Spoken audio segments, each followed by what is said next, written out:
Right, here's a question where you're asked to rationalize the numerator. So rationalize means get rid of the radical. So the ones we did in the homework were rationalize the denominator. So when you do the numerator, it's the same thing.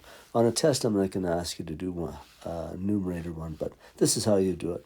So you have root 5 plus 2 over 2. So I want to get rid of that radical on the bottom. Since this is a binomial, two terms, I'm going to take this and multiply top and bottom by the conjugate of that. So root 5 minus 2. Okay, I have to do that on the top and the bottom. So on the top, let's do our FOIL thing. So that'll be root 5 times root 5 is the square root of 25, which is just 5.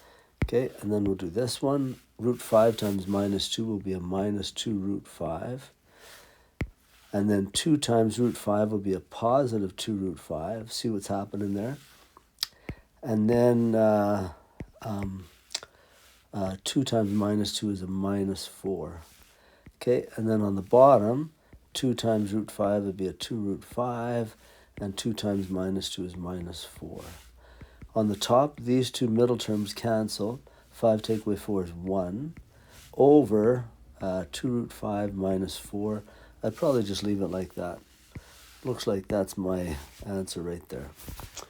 Okay, hopefully that helps you with that one.